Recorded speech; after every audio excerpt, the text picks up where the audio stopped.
그럼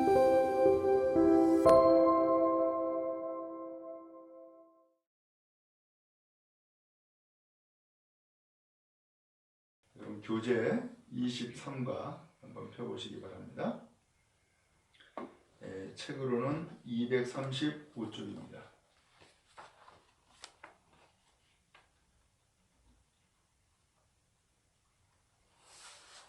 235쪽 23과 성장하는 방법. 거기에 보면은 성경 구절이 두 가지가 또 제시가 되어 있죠. 금방 읽은 에베소서 4장 15절과 에베소서 4장 14절 말씀이에요. 먼저 에베소서 4장 15절 말씀 다시 한번 읽겠습니다. 시작. 오직 사랑 안에서 참된 것을 하여 범사에 그에까지 자랄지라. 그는 어린이 곧 그리스도라. 아멘. 자, 에베소서 4장 14절 쉬운 성경으로 읽습니다. 이제는 더 이상 어린아이가 되어서는 안 됩니다. 아멘. 자, 그러면 이제 교재의 내용을 바로 읽으면서 함께 나눔을 갖도록 하겠습니다. 먼저 김혜성을 읽어주시기 바랍니다. 하나님은 우리가 성장하기를 원하신다. 하늘에 계신 아버지가 우리에 대해 가지고 계신 목표는 우리가 성숙해서 예수 그리스도와 같은 성품을 갖는 것이고 사랑과 겸손한 섬김의 삶을 사는 것이다. 하지만 슬프게도 수많은 크리스천들이 나이는 들지만 성장하지 않는다. 영적으로 계속 기저귀를 차고 젖병을 빨며 영적 유아 상태에 머물러 있다. 왜냐하면 그들이 성장하려고 의도한 적이 없었기 때문이다. 영적인 성장은 자동적으로 이루어지는 것이 아니다. 의도적인 헌신이 필요하다. 성장하기를 원하고 성장해야겠다고 결정하고 성장을 위해 노력하고 성장을 위해 몸부림쳐야 한다.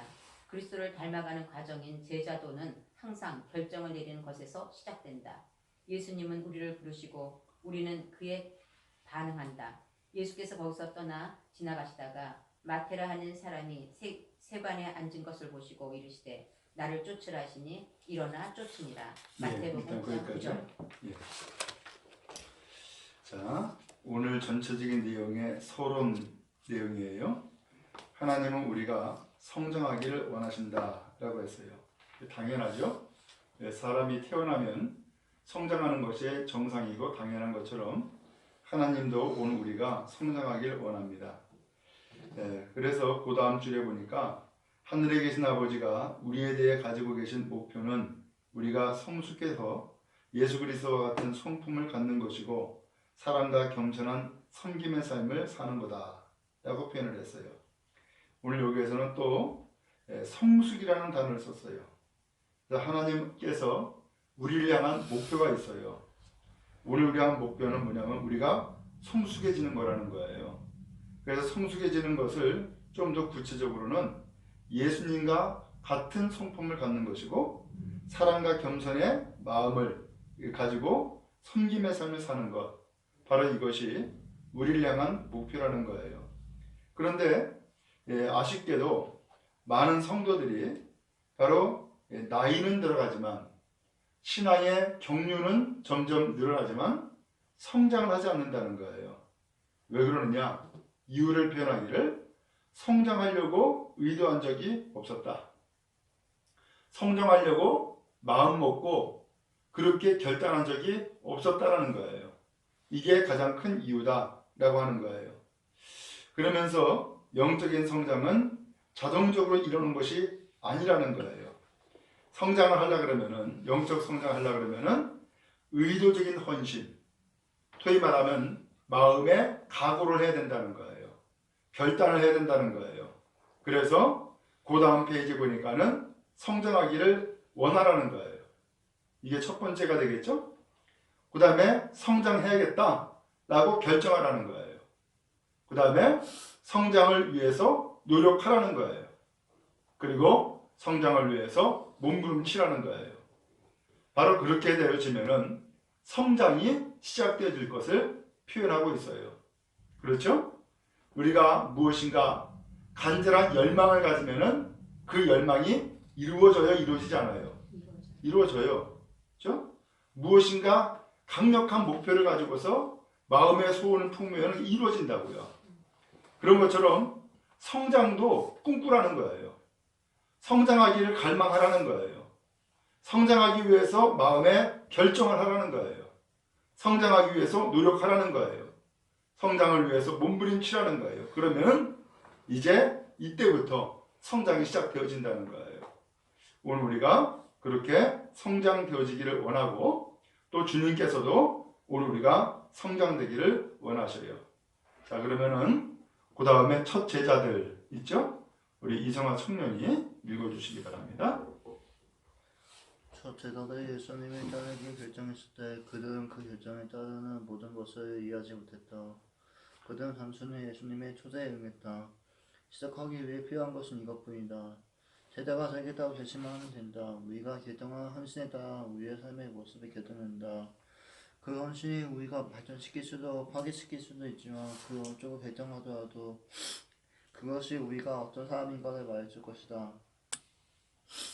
예를 들어 당신이 무엇에 헌신했는지 나에게 말해준다면 나는 당신이 20년 후에 어떤 사람이 되어 있을지 말해줄 수 있다. 우리가 어디에 헌신했느냐에 따라서 우리의 미래가 달라진다. 바로 이 점에서 많은 사람들이 그들의 삶에 대한 하나님의 목적을 놓치고 있다. 많은 사람들은 무언인가 삶을 헌신하는 것을 두려워하면서 허송세월을 보낸다. 또 다른 사람들은 다른 가치관들 사이를 오가며 반만 헌신하기 위해 때문에 자잘하거나 평범한 삶을 산다. 또 어떤 사람들은 부를 쌓거나 유명 인사가 되는 것과 같은 세상의 목표물에 완전히 헌신하지만 결국 실망하고 비통해한다. 모든 선택에는 영원한 결과가 따르므로 현명하게 선택해야 한다. 베드로는 이렇게 경고한다. 우리 주위의 모든 것들이 결국 누가 사라질 것이기 때문에 너희는 거듭하고 하나님을 두려워하는 삶을 살아야 한다. 예, 베드로후서 3장 11절 말씀이죠. 예, 잘 읽었어요.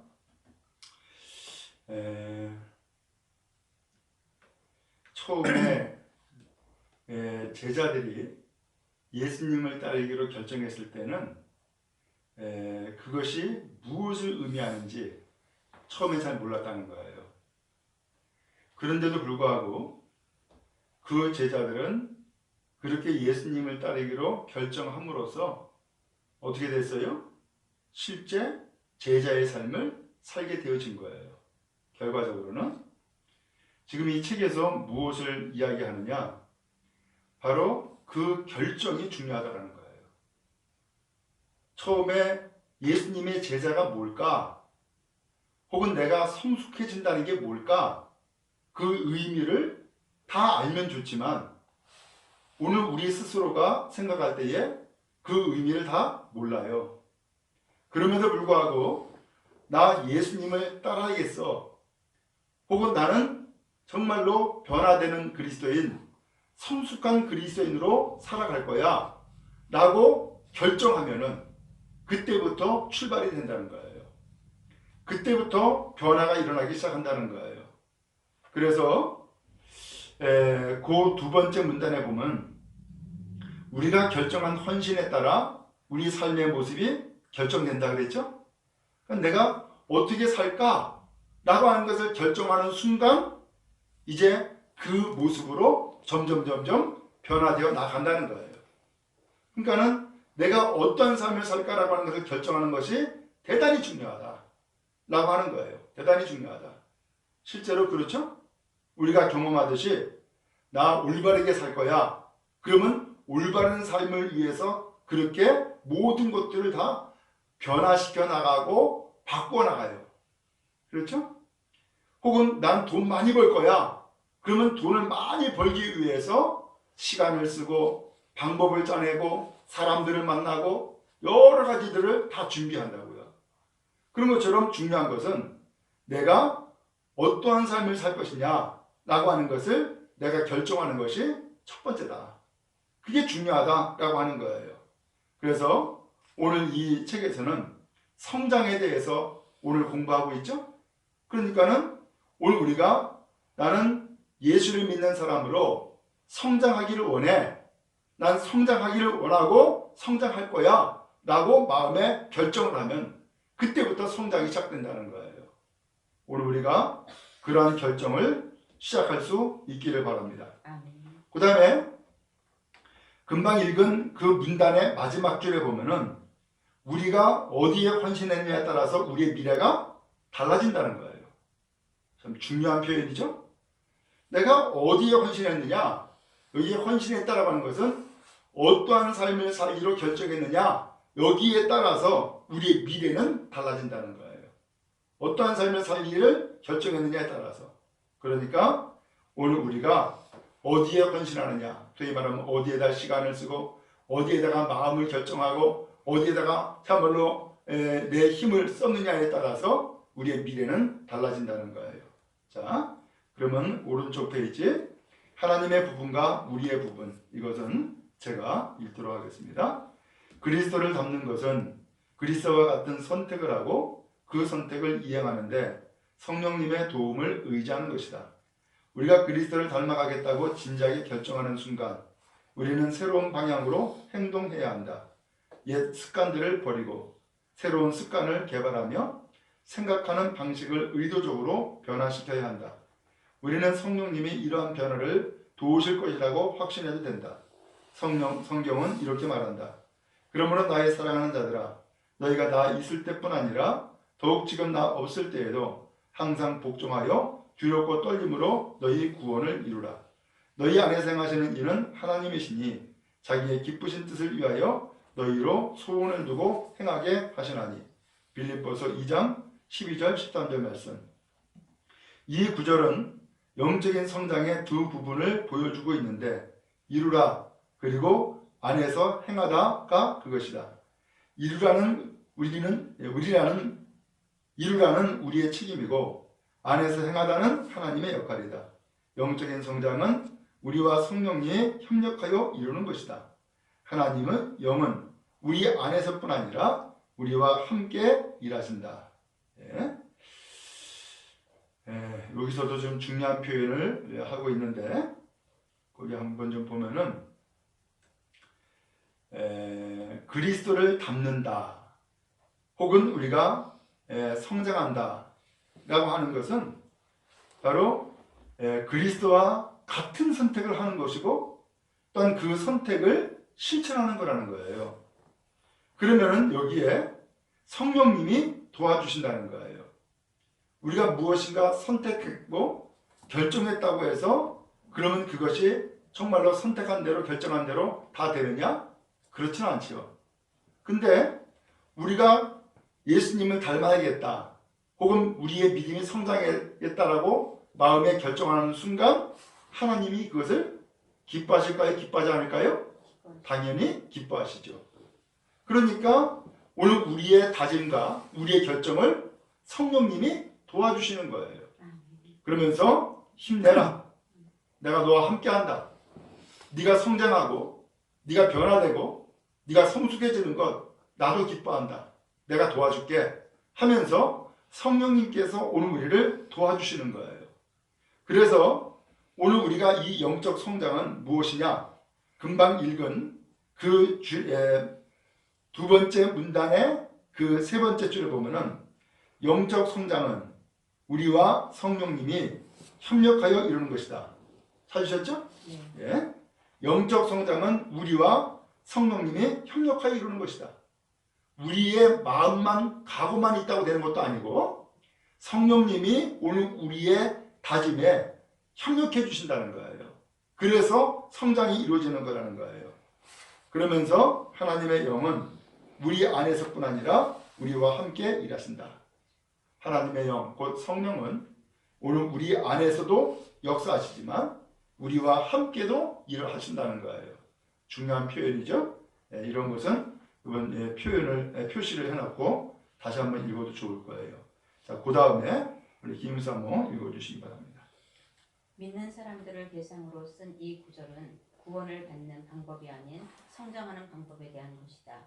구원을 위해 노력하라고 쓰여 있지 않다. 이미 예수님이 하신 일들에 우리가 무엇을 더할 수 없기 때문이다.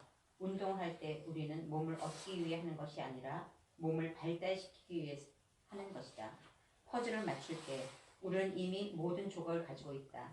우리의 임무는 그 조각들을 가지고 하나의 그림을 만드는 것이다. 농부들이 땅을 경작하는 이유도 땅을 얻기 위한 것이 아니고 이미 갖고 있는 것을 개발하기 위한 것이다. 마찬가지로 하나님은 이미 우리에게 새로운 삶을 주셨다. 이제 우리의 책임은 그 삶을 두려움과 떨림으로 개발하는 것이다. 그것은 영적 성장에 진지하게 임한다는 것을 의미한다. 사람들이 그리스도를 닮아가는 것을 가볍게 여기는 것은 그 영향력에 대해 제대로 이해하지 못하기 때문이다. 이에 대해서 우리는 4장과 5장에서 살펴보았다. 예.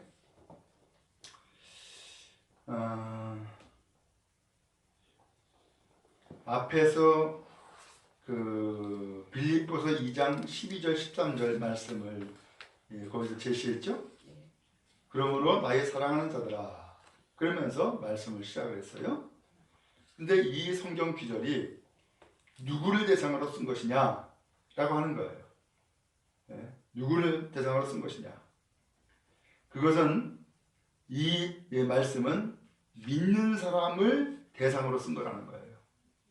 이미 신앙생활하고 있는 사람, 이미 예수를 믿고 있는 사람, 이 사람을 대상으로 이 말씀이 주어진 거라는 거예요. 그래서 이 말씀은 구원받는 방법을 말씀한 게 아니고 성장하는 방법을 말씀하고 있다는 거예요. 잘 이해를 해야 돼요. 구원받는 방법이 아니라 성장하는 방법을 말씀해주고 있는 거다 라고 하는 거예요. 그래서 마치 운동을 하는데 우리가 몸을 얻기 위해서 운동하는 것이 아니라 몸을 발달시키기 위해서 운동을 하죠. 또 퍼즐을 맞출 때에도 이미 퍼즐 조각은 가지고 있는데 그 퍼즐 조각을 맞춤으로써 그 그림 하나를 완성시키는 것, 바로 이것이 퍼즐을 맞추는 이유가 되는 거죠. 또 농부들이 땅을 경작하는 것도 땅을 얻기 위해서 하는 것이 아니라 이미 가지고 있는 땅을 개발하기 위해서 농사를 짓고 농부가 일을 하는 거죠. 마찬가지라는 거예요. 하나님은 이미 우리에게 새로운 삶을 주셨어요. 그래서 하나님의 자녀가 되게 이미 만들어 준 거예요. 그런데 하나님의 자녀로서 합당하게, 그 다음에 하나님의 자녀로서 더욱더 성장시키는 것은 우리의 책임이라는 거예요. 우리의 책임. 그래서 그 삶을 두려움과 떨림을 가지고서 개발해 나가는 것. 그래서 영적인 성장에 이루는 것. 바로 이것을 표현하고 있다라고 하는 거예요. 자, 그런 의미에서 오늘 우리는 이미 생명을 받고 있고 이미 생명이 주어져 있고 오늘 우리는 이미 신앙의 삶을 살고 있어요. 그런데 성경은 우리에게 요구하는 바가 무엇이냐, 혹은 우리에게 뜻하시는 바가 뭐냐. 오늘 우리가 생명의 삶을 사는 것이 목표가 아니라 생명의 삶을 살되 성장해라, 혹은 성숙해라. 이것이 주님의 말씀이고 주님의 뜻이라는 거예요. 그러니까 우리는 성장하기를 원하고 성장하기를 갈망해 나가야 되겠죠? 자, 이것이 오늘 이 과에서 우리에게 제시하는 내용인 거예요. 그래서 내가 성장해야지 라고 하는 것을 진지하게 생각하고 성장하기를 꿈꿔야 된다 라고 하는 거죠. 자, 그 다음에 자동 조종장치 바꾸기. 자, 우리 이성아 청년 좀 읽어주세요. 우리의 삶을 바꾸기 위해서는 생각하는 방법을 다 바꿔야 한다.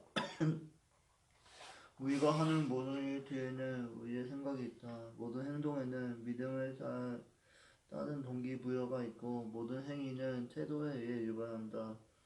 하나님은 심리학 따르 이것을 깨닫기 몇천 년 전에 이미 이 사실을 밝혀줬다.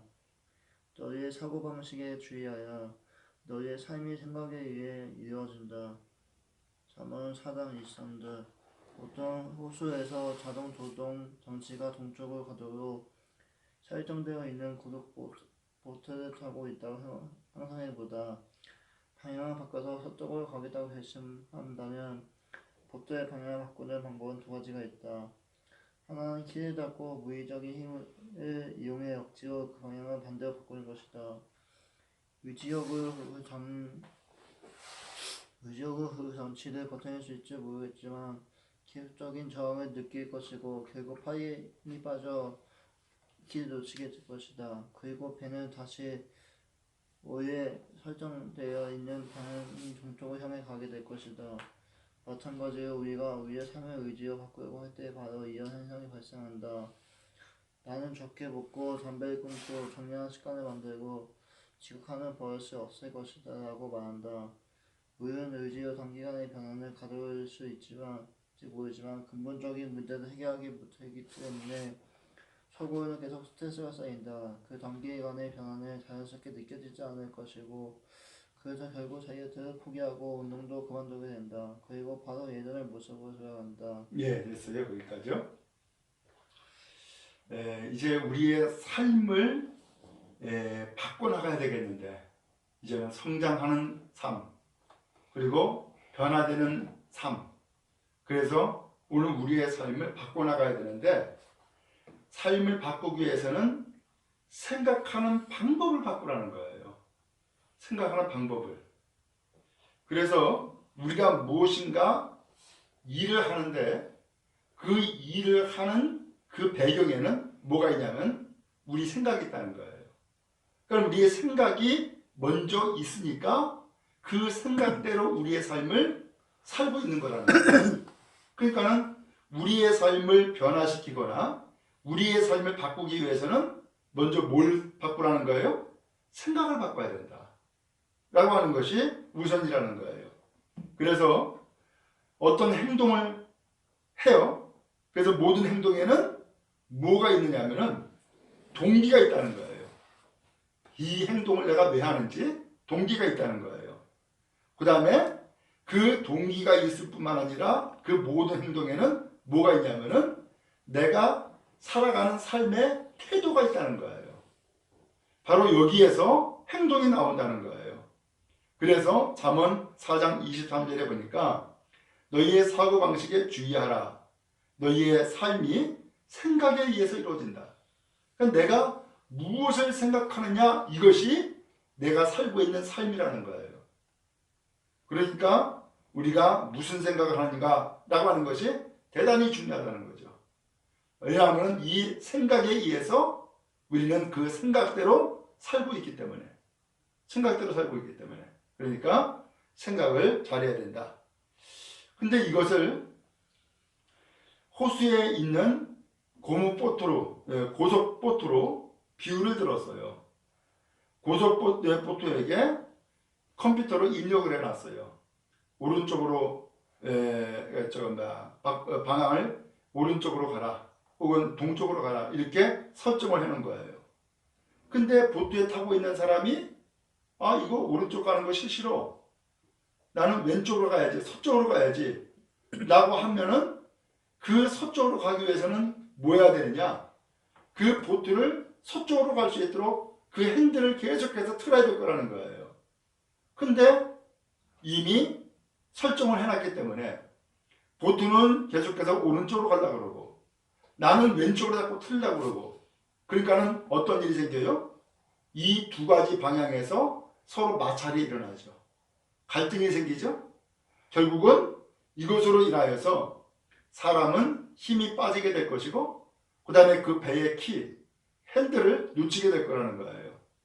그러면 결국은 다시 처음에 설정한 대로 이 보트는 오른쪽으로 해서 움직이게 되는 것이죠. 오늘 그런 것처럼 오늘 우리가 내 생활을 좀 바꿔야지 라고 하면서 내가 무엇인가 다짐을 한다는 거예요.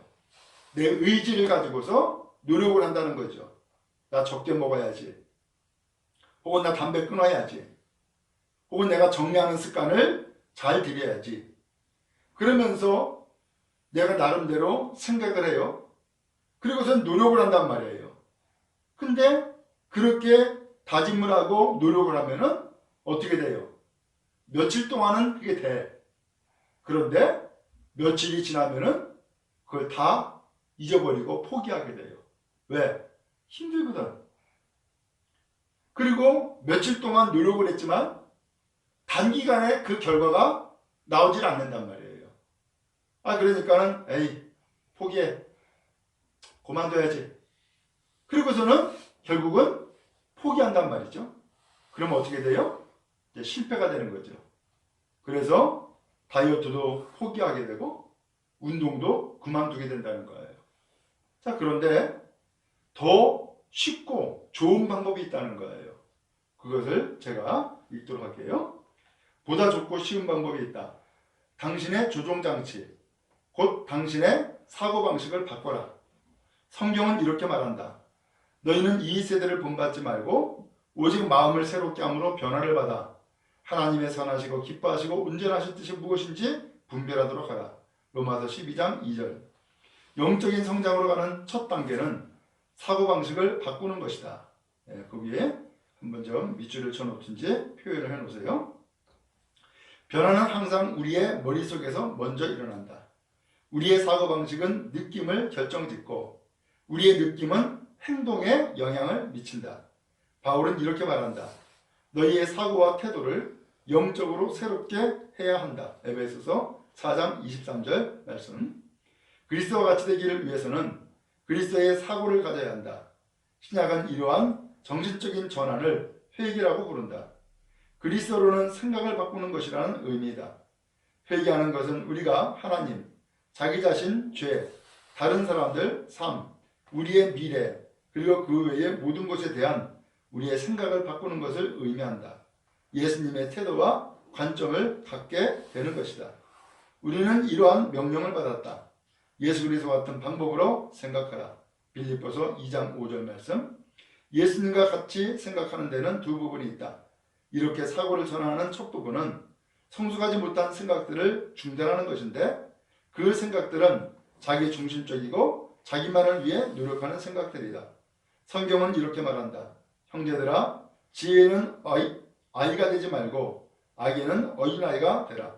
지혜에 장성한 사람이 되라. 고린도전서 14장 20절 말씀. 당연히 아기들은 매우 이기적이다. 자기 자신과 자신의 필요만 생각한다. 그들은 줄 줄 모르고 받기만 한다. 이것이 바로 성숙하지 못한 사고다. 불행히도 많은 사람이 그러한 사고 수준을 넘어서지 못한다. 성경은 이기적인 생각이 죄된 행동의 근원이라고 말한다. 육신을 쫓는 자는 육신의 일을, 영을 쫓는 자는 영의 일을 생각하나니. 로마서 8장 5절 말씀. 자, 일단 여기까지 읽어야겠는데 보다 쉬운 방법은 바로 나의 사고방식을 바꾸라는 거예요. 이 사고방식을 바꾸라고 하는 것은 생각을 바꾸라는 거죠. 생각을. 그래서 무엇인가 변화되기를 원하면 가장 첫 번째는 생각을 바꾸는 것이 첫 번째라는 거예요. 그래서 영적 성장의 첫 번째 단계는 사고방식을 바꾸는 일이다 라고 표현을 했고요. 이 사고방식을 바꾸는 것을 그리스도와 같이 되도록 하기 위해서 그리스도의 사고를 가져야 되는데 신약 성경은 이것을 회개라고 부른다 이렇게 표현을 했어요. 그리고 사도 바울은 예수 그리스도 같은 방법으로 생각하라고 말씀하시면서 첫 번째 성숙하지 못한 생각을 중단시키라는 거예요. 그 성숙하지 못한 생각이 뭐냐? 자기중심적이고 자기만을 위해서 생각하는 거, 이거 버리라는 거예요.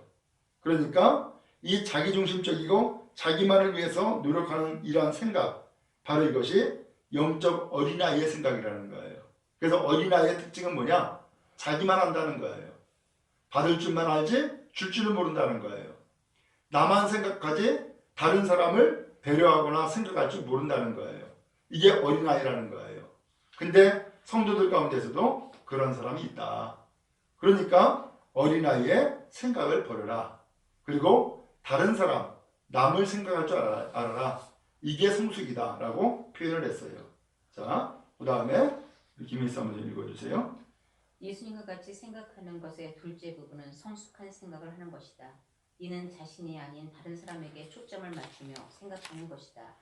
바울이 진정한 사랑에 대해서 언급한 위대한 사랑장에서 그는 다른 사람을 생각하는 것이 성숙함의 표현이라고 결론지었다. 내가 어렸을 때에는 말하는 것이 어린아이와 같고 깨닫는 것이 어린아이와 같고 생각하는 것이 어린아이와 같다가 장성한 사람이 되어서는 어린아이의 일을 버렸노라. 고린도전서 13장 11절 말씀. 오늘날 많은 사람들은 영적인 성숙의 정도가 성경 지식과 교리를 얼마나 많이 아는지로 결정된다고 생각한다. 지식이 성숙한 정도를 결정해 주는 하나의 부분이긴 하지만 그것이 전부는 아니다. 크리스천의 삶은 교리와 확신 그 이상의 것이다. 그 삶에는 행동과 성품이 포함된다. 우리의 행동은 우리가 알고 있는 교리와 일치해야 하고 우리의 믿음은 그리스도와 같은 행동이 함께 따라야 한다. 기독교는 종교나 철학이 아니고 관계와 삶의 방식에 관한 것이다. 그 방식의 핵심은 예수님처럼 자신보다 다른 사람을 먼저 생각하는 것이다. 성경은 이렇게 말한다. 우리 각 사람이 이웃을 기쁘게 하되 선을 이루고 덕을 세우도록 할지니라. 그리스도께서 자기를 기쁘게 하지 아니하셨나니. 로마서 12장 2절 3절 말씀. 다른 사람에 대해 생각하는 것은 그리스도를 닮아가는 가장 중요한 증거다. 이러한 생각은 자연스럽게 드는 것이 아니고 문화를 거스르는 것이며 어려운 것이다. 다행히 우리를 도우시는 손길이 있다. 하나님은 우리에게 당신의 영을 주셨다. 그래서 우리는 이 세상 사람들과는 다른 방향으로 생각하게 되었다. 고린도전서 2장 10절 말씀. 다음 몇 장에 걸쳐 성령님이 우리의 성장을 돕기 위해 사용하시는 도구들을 살펴볼 것이다. 예. 자, 영적 성장을 이야기하면서 그리스도의 사고를 가져야 된다라고 했어요. 그래서 그리스도의 사고를 가져야 되는데 이러한 영적 성장을 위해서 바울 사도는 빌립보서 2장 5절에 있는 말씀을 통하여서 두 가지를 제시했다는 거예요. 첫 번째는 뭐냐면은 성숙하지 못한 생각을 중단해라. 소위 말하면 어린아이의 생각을 버려라 라고 하는 것이었어요. 그 다음에 두 번째 부분은 자신이 아닌 다른 사람에게 초점을 맞춰서 생각해라. 나 자신에게 초점을 맞추지 말고 다른 사람에게 초점을 맞춰서 생각해라. 바로 이 두 가지를 제시하고 있는 거예요. 그 다음에 문단에 보면은 오늘날 많은 사람들은 영적 성숙의 정도가 성경 지식과 교리를 얼마나 많이 아는지로 결정된다고 생각한다. 여러분, 이런 오류, 이러한 생각을 하는 경향이 있죠. 그러니까는 지식이 성장이라고 생각하고 지식이 성숙이라고 생각한단 말이죠. 근데 그게 아니라는 거예요. 그렇죠? 아무리 성경을 많이 알아도 그 사람이 영적인 성장을 이뤘다라고 말할 수가 없어요. 혹은 아무리 교리를 꿰뚫고 철저하게 암송을 다해도 이 사람은 영적인 성숙을 가져왔네 라고 말할 수가 없는 거예요. 영적 성장, 영적 성숙은 지식이 아니에요. 영적 성장, 영적 성숙은 우리의 생각이에요. 그리고 우리의 마음이에요. 그래서 우리의 생각을 내가 아닌 다른 사람을 생각하고 또 오늘 우리의 마음을 나 자신만을 아는 이기적인 마음이 아니라 다른 사람을 생각할 줄 아는 그러한 너그러운 마음, 바로 이것이 영적 성숙이 되는 것이고 영적 성장이 되어지는 거예요. 그래서 이 영적 성장, 이러한 삶은 행동도 포함되지만 성품도 거기에 같이 포함된다는 거예요. 그래서 우리의 행동은 우리가 알고 있는 교리와 일치해야 되고 우리의 믿음은 그리스도와 같은 행동이 따라야 된다. 이렇게 표현을 했어요. 자, 그리고 다른 사람에 대해서 생각하는 것, 바로 이것이 그리스도를 닮아가는 가장 중요한 증거가 된다는 거예요. 가장 중요한 증거가 된다. 자, 그래서 믿음의 성숙 혹은 믿음의 성장이라고 하는 것은 다른 사람을 생각을 얼만큼 하느냐, 바로 여기에 따라서 그 성장을 우리가 가늠할 수 있다라고도 이야기할 수 있겠죠. 자, 그리고 하나님께서는 이와 같이 우리를 성장하도록 도와주신다는 거예요. 그 도와주시는 분이 누구냐? 바로 성령이세요. 그래서 마지막 줄에 보니까 그래서 우리는 이 세상 사람들과 다른 방향으로 생각하게 됐다. 고린도전서 2장 12절 말씀이죠. 그래서 영적 성장을 이룬 사람은 생각하는 방향이 틀린 거예요. 생각하는 방향이 다른 거예요. 오늘 그런 의미에서 우리도 성장해 나가는 우리 모두가 다 될 수 있기를 바랍니다.